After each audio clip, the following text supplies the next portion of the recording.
Imagine you put on your glasses or headset and you're instantly in your home space. It has parts of your physical home recreated virtually, it has things that are only possible virtually, and it has an incredibly inspiring view of whatever you find most beautiful. We're going to be introducing a social version of home, where you can invite your friends to join you as avatars.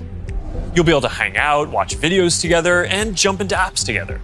Then there is Horizon Worlds, which is where you can build worlds and jump into them with people. There's a ton of new tech going into Cambria.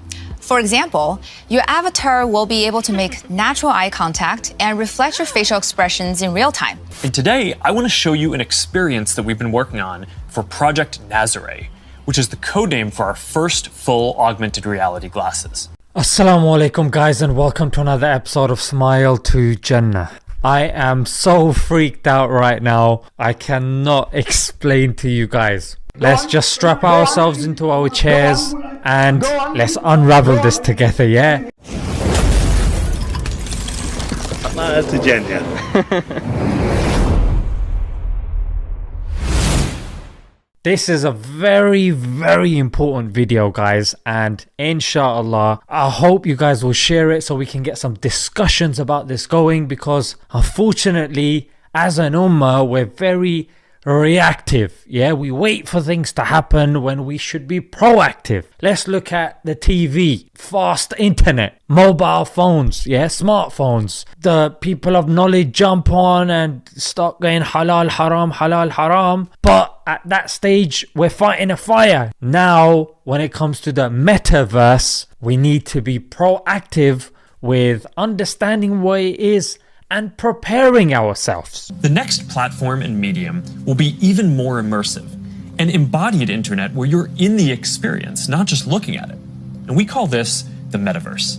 Technology is the talk of our era. I know some of you people are saying, talk, what on earth is that? We don't do that anymore. For you guys, think of talking as a voice message, yeah, a DM, or an emoji. And it's gone to such a degree that there are credible philosophical debates about whether AI or ASI can be considered as alive or conscious or equal to that of a human being. But a little look at the Chinese room experiment and we can somewhat put that to rest. So guys, the line between real and artificial is becoming more and more blurred. A world built on fantasy, synthetic emotions in the form of pills, psychological warfare in the form of advertising, mind-altering chemicals in the form of food, brainwashing seminars in the form of media, isolated bubbles in the form of social networks. And the progress that virtual reality is now making is gonna be much more faster now that Facebook has given it its full backing. We know what it did for social media, yeah? Facebook owns Instagram, WhatsApp, and Messenger, yeah? And not to mention Hollywood, which is in full flow glamorizing this whole virtual reality world to us. I'm sure some of you are probably familiar with Ready Player One, about a kid that puts on this virtual reality thing, the suit and everything, and he can experience the game. Oh my god, who wouldn't want to do that, right? Then very recently, the movie that you've probably seen around on buses and stuff called Free Guy, where it talks about a computer character which is pretty much alive, yeah? It's artificial intelligence, it's alive. And other people that go into the game and stuff like that. And of course in December, the release of Matrix, which is literally about being plugged into an artificial world. But that is like way more deep, yeah? Because where do you draw the line between what's real and what's artificial, yeah?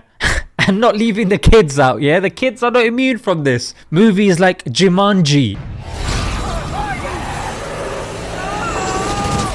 and Space Jam. What in the Matrix hell?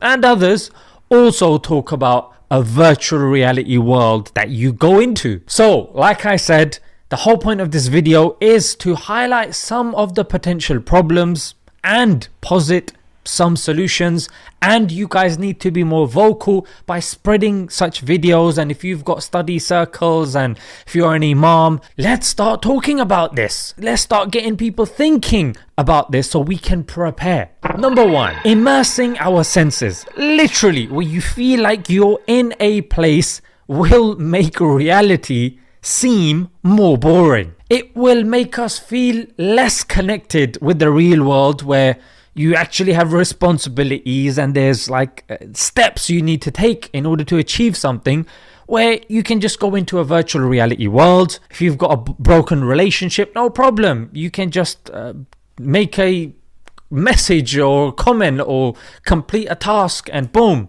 you've got people. Whilst in the real world, you've got these oppressive laws and, confusion going on. People might want to escape to this virtual utopia, as it were. They say the real life is not perfect, but hey, what if a world is perfect to you? You've designed it somewhat. We're already doing that in Minecraft. That would mean that the artificial world will take over in terms of important to us. Yeah, and this is the reason why I think one of the scholars says it's the reason why people are afraid of dying, because they're going from a world that they built to a world that they haven't, the hereafter. And we have an example of it here. Imagine you're in a virtual reality world, a world that you've built, and then the real world filled with broken hearts, broken relationships, people identifying as trees and God knows what. So again, there's that disjunct. Number 2, we know that people escape from reality by switching on the Netflix, drugs, music, movies, you name it. But with virtual reality, that escape becomes more powerful. And you think people are addicted to games now. Imagine when you are in the game. Number 3, we know pornography and these relationships people have by paying the opposite gender through cam girl, whatever experience, that will now become more immersive. So people that are addicted to instant gratification from watching illicit material, imagine now like being able to feel it, having the perfect woman or the perfect man. Yeah, but we realize from pornography addicts that no matter if you are with these perfect people in these videos, that still doesn't do it for you because it's unnatural. They still cannot give you the full relationship experience. And number 4, people hate keyboard warriors and haters. Yeah, it's enough to pull anyone down, and I'm saying no one is excluded from that. But imagine now that you are face to face. There's a more intense experience from these keyboard warriors and haters. Now I know you guys are probably like, flipping heck, mate, oh my god, what's gonna happen? Do what is in your power. We don't know when the Dajjal is coming. We can't just take a seat back and think, you know what, let's just let everything unfold. No, if a building is burning, even if you can rescue 5-6 people and there's 100 in there, 5-6 people, do what is in your power. Yeah, so let's talk solutions. Number 1, I cannot emphasize this enough. The responsibility now and the importance of learning your religion is more important than ever. Yeah, people need guidance, they need direction, and we hold the key. Yeah, please, whatever is in your capacity, let's just say there's online courses, no problem. Join these online courses, enroll, learn about your religion. Number 2, have physical hobbies. That's right, tennis, football, basketball, whatever. Get physical. The physical cannot replace the artificial. And of course, when you get older and things go wrong, it might be more difficult for you. But please do not instill into your kids that the virtual is more better than the natural. If your kid wants to join a football club or basketball club, drive the extra half an hour. Yeah, get them there. Even if it means sitting there bored, you're investing in your children. That is worship. That is ibadah. Number 3, increase that love for nature. Yeah, learning survival skills. And again, I'm talking about the amirs, the leaders of the family. Have outings, Lake District here in the UK, or if you're abroad, wherever, take them to the countryside or wherever.